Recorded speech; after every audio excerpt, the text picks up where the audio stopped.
Hai guys, kita ketemu lagi di channel saya dan saat ini kita akan membahas mengenai berita yang terjadi di Amerika Serikat yang dimana mantan Presiden Joe Biden didiagnosis kanker prostat stadium lanjut dan mengapa kabar mengejutkan dari mantan Presiden AS ini dicurigai oleh kalangan-kalangan konservatif yang di Amerika Serikat. Informasi ini baru diberikan kepada warga Amerika Serikat. Mereka mencurigai mantan Presiden Joe Biden ini sudah mengalami penyakit kanker prostat ini sudah 5 tahun sampai 7 tahun terakhir. Bahkan pada saat pencalonannya di tahun 2020 dan masa jabatannya dari tahun 2021 sampai 2024. Kenapa disayangkan? Karena jika presiden atau wakil presiden mengalami penyakit seperti ini semestinya presiden itu tidak layak menjabat sebagai presiden. Karena itu, partai dan banyak media yang di Amerika Serikat menutupi informasi ini karena akan hal itu. Kita lanjut saja berita ini. Kita akan membaca dari cbsnews.com yang dimana artikel ini dalam bahasa Inggris, tapi saya sudah mentranslatekannya, di mana headline-nya Biden didiagnosis menderita bentuk agresif dari kanker prostat menurut kantornya. Kita lanjutkan saya. Ini artikel dari tanggal 19 Mei 2025. Yang dimana mantan Presiden Joe Biden telah didiagnosis menderita bentuk agresif dari kanker prostat yang telah menyebar ke tulangnya, menurut pernyataan dari kantornya pada hari Minggu. Menurut pernyataan tersebut, Biden didiagnosis dengan kanker prostat yang ditandai dengan skor Gleason 9 atau kelompok grade 5 dengan metastasis ke tulangnya. Pernyataan itu mencatat bahwa meskipun ini adalah bentuk penyakit yang lebih agresif, kanker tersebut tampaknya sensitif terhadap hormon yang memungkinkan penanganan yang efektif. Teman-teman bisa lihat di layar ini artikelnya dari dalam bahasa Inggris di samping kiri dan di samping kanan translated dalam bahasa Indonesia. Ini yang memungkinkan penanganan yang efektif. Ini mereka berharap mereka bisa menyembuhkan penyakit ini. Masih ada harapan untuk bisa disembuhkan walaupun penyakitnya sudah stadium lanjut. Presiden dan keluarganya sedang meninjau pilihan pengobatan bersama dokternya, kata kantornya. Biden diperiksa setelah ditemukan nodul kecil di prostat yang memerlukan evaluasi lebih lanjut, kata kantornya minggu lalu. Nah, ini dari pernyataan dari kantornya. Pernyataan dari kantor pribadi mantan Presiden Joe Biden. Minggu lalu Presiden Joe Biden menjalani pemeriksaan setelah ditemukan benjolan baru di prostat menyusul gejala kemih yang semakin meningkat. Pada hari Jumat, ia didiagnosis menderita kanker prostat yang ditandai dengan skor Gleason 9 kelompok grade 5 dengan metastasis penyebaran ke tulang. Meskipun ini menunjukkan bentuk kanker yang lebih agresif, kanker tersebut tampaknya sensitif terhadap hormon yang memungkinkan pengelolaan secara efektif. Presiden dan keluarga saat ini sedang meninjau opsi pengobatan bersama para dokternya. Nah, itu pernyataan dari kantornya, dan saat ini kita akan melihat dari respon respon dari akun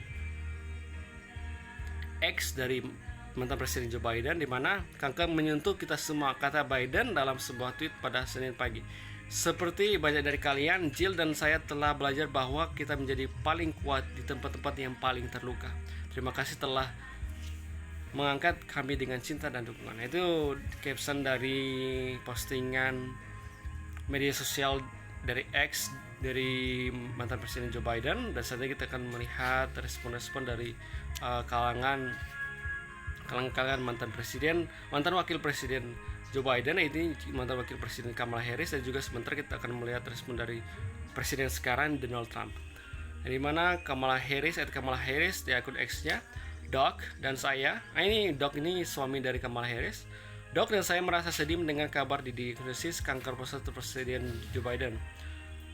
Kami mendoakan beliau dan Dr. Biden. Ini Dr. Biden ini istri dari mantan Presiden Joe Biden dan seluruh keluarga yang mereka dalam hati dan doa kami yang di masa sulit ini. Joe Biden adalah seorang pejuang, dan yang saya tahu dia akan menghadapi tantangan ini dengan kekuatan, ketangguhan, dan optimisme yang sama seperti yang selalu menjadi ciri hidup dan kepemimpinannya. Kami berharap akan pemilihan yang menyeluruh dan cepat. Nah, itu dari respon dari mantan Wakil Presiden Joe Biden, yaitu Kamala Harris. Dan kita akan baca respon dari Presiden sekarang Donald J. Trump. Melania dan saya sering mendengar tentang diagnosis medis terbaru Joe Biden. Kami menyampaikan salam hangat dan harapan terbaik kami kepada Jill dan keluarga, dan kami mendoakan agar Joe Biden cepat sembuh dan pulih dengan sukses. Nah, dan ini kenapa ini dirasakan banyak kalangan di Amerika Serikat, banyak kalangan konservatif Amerika Serikat. Joe Biden sudah merasakan atau mengalami penyakit ini sudah 5 atau sampai 7 tahun terakhir. Ini dari respon dari salah satu yang dokter di Amerika Serikat, yaitu Dr. Stephen Quay.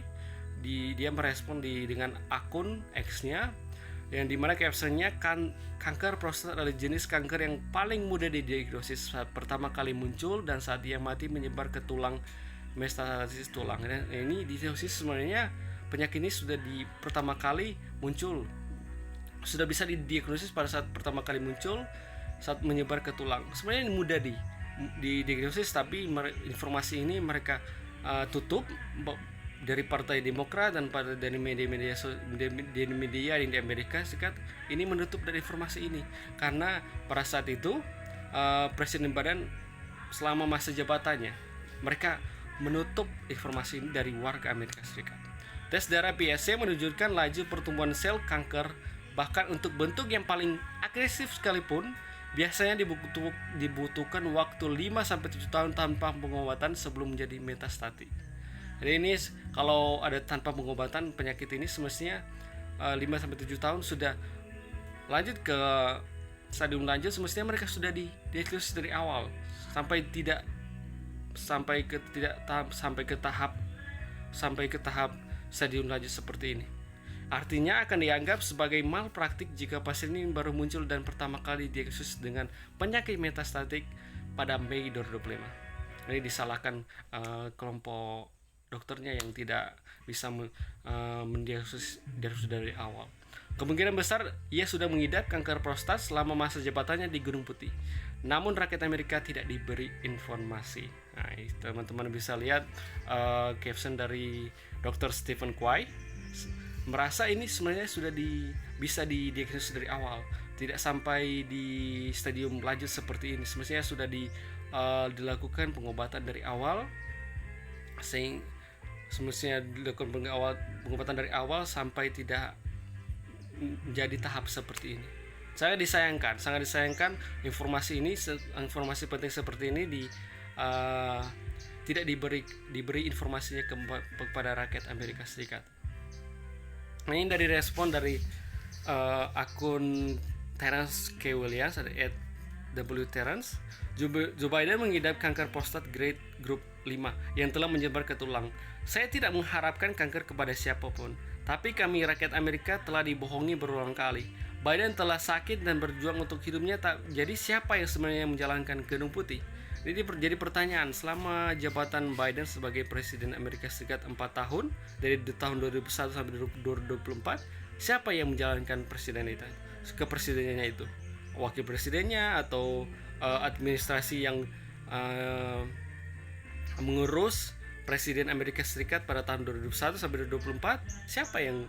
Jadi pertanyaan sebenarnya ini, karena informasi ini penting, karena partainya, karena administrasinya, karena media yang di Amerika Serikat menutup akan informasi ini.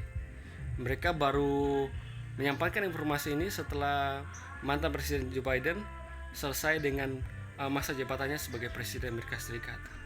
Nah, ini juga ada komentar dari pendukung Joe Biden. Jika Anda menyerang seseorang yang sedang berjuang melawan kanker, berarti Anda telah kehilangan rasa kemanusiaan Anda. Ini bukan tentang politik, ini tentang belas kasih, mari kita menjadi lebih baik. Dan juga ini dari Lucas Sanders, Amerika mencintaimu Joe Biden, singkirkan kanker untuk selamanya. Dan juga ini ada dari kritik dari informasi ini, berhentilah berpura-pura bahwa kamu baru saja mengetahuinya. Sudah berapa lama Anda mengenalnya? Setahun. Hubungan lain dari keluarga Joe Biden. Ini komentar-komentar yang ada di bawah postingan Joe Biden. tadi kita baca ini komentar-komentarnya. Jadi kuliah di komentar-komentar ini lebih banyak mengkritik akan informasi ini baru disampaikan ke publik daripada yang mendukungnya. Nah, sampai saat ini saja berita yang kita baca dan lihat pada hari ini. Dan jangan lupa teman-teman like dan subscribe dan komentar di bawah di kolom komentar. Jangan lupa ya like dan subscribe. Sampai kita ketemu di berita selanjutnya. Bye bye.